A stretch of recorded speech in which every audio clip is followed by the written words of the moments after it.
All right, let's get right into it. We're going to talk about the psychology of staying broke, and some of these ideas might just change the way you look at your bank account forever. Just let that one sink in for a second. We think the problem is our paycheck, but what if the real issue is the software running in the background? A program that's actually, weirdly, designed to keep you right where you are. And yeah, that sounds a little scary, but here's the good news.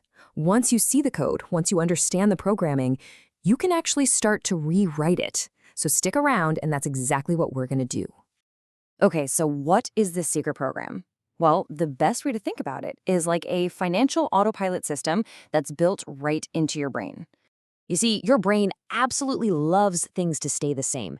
It creates something called a homeostatic financial identity. It's basically an internal thermostat for your money. Now, if that thermostat has been set to struggle for most of your life, your brain doesn't see that as a bad thing. It just sees it as normal. And to your brain, normal equals safe. It's not about what's good for you, it's about what's familiar. And this is where the conflict comes in, right? Consciously, you're trying to climb.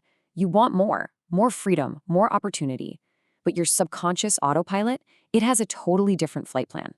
It's programmed to keep you at the familiar, safe altitude of struggle. And this is really the key takeaway. Getting a raise or a new job is like adding more fuel to the plane. Sure, it might give you a temporary boost, but if that autopilot is still set for a lower altitude, it's just gonna nosedive right back down. The real work isn't earning more, it's getting in there and changing the settings on the autopilot. So, how exactly does this autopilot keep you stuck? Well, it uses three pretty sneaky psychological saboteurs. Think of them as the henchmen, making sure you stay on course. First up is something called the bandwidth tax. Now, this is not about being weak or bad with money. It's a cognitive fact. When your brain is constantly worried about making rent or paying bills, it's like running way too many apps on your computer. Your mental RAM just gets completely maxed out. And the cost of this is shocking. Seriously.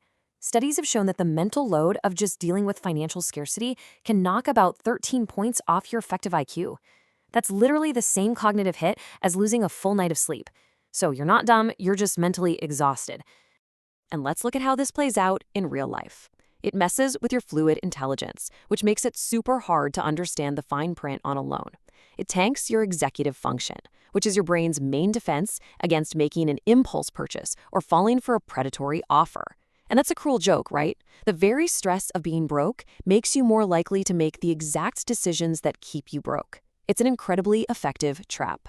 Saboteur number 2 is the upper limit problem. This goes right back to that thermostat we talked about. Have you ever gotten a big bonus or a promotion, and then out of nowhere your car breaks down or you have some other unexpected huge expense? That might not be bad luck. That could be your brain unconsciously creating a problem to bring you back down to your financial comfort zone.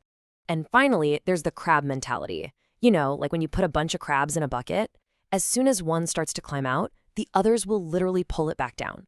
When you start to change your life for the better, you might get little comments from friends or family, stuff like, "Oh, look at Mr. Moneybags," or "Don't forget where you came from." That social pressure is a really powerful force keeping you in the bucket.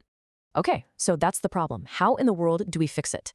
Well, we don't start with a spreadsheet. We start with a blueprint. We have to rewire our actual identity.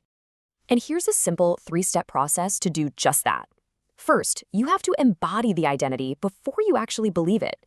Don't wait to feel wealthy. Just do one tiny thing your future wealthy self would do. Maybe that's checking your accounts for 5 minutes every morning. Second, change your language. Stop saying, "I'm trying to save money." That implies struggle. Start saying, "I am a person who builds wealth." It's a statement of identity, and your brain will get to work trying to prove it right.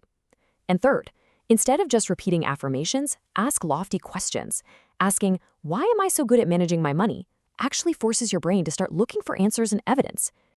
All right, so once we start tweaking our identity, we need to free up the mental energy to actually let it grow. This means we have to fight that bandwidth tax we talked about. It's time to create some mental space. So, what's the plan? How do you actually fight back against that constant decision fatigue and the urge to just buy something to feel a little bit of relief? The whole game is about building slack. First, automate everything you possibly can. Every automated bill payment or savings transfer is one less decision you have to make, which frees up bandwidth. Second, you have to build an emergency fund. And listen, its real value isn't the interest it makes. It's the peace of mind it buys you. It's the mental space to think clearly when things go wrong.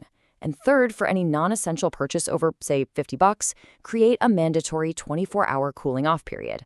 This one little rule can break the cycle of emotional compulsive spending. And finally, to make all of this actually stick for the long haul, we have to completely change our target. We need a new definition of what we're actually aiming for. This quote right here is everything. We are trained from birth to believe that wealth is the stuff you can show off, but real, lasting wealth is the exact opposite. The slide just lays it out perfectly. Being rich is visible. It's about spending money on cars and watches to show people how much you have. It's a show. But being wealthy is invisible. It's the money you haven't spent that's invested and working for you. It's the assets that are buying you options, buying you freedom, and buying you the most valuable thing of all, control over your own time. So I'll just leave you with this final thought. Nobody cares about your stuff as much as you do. Chasing the visible signs of being rich is the surest way to have less of the invisible wealth that actually gives you freedom.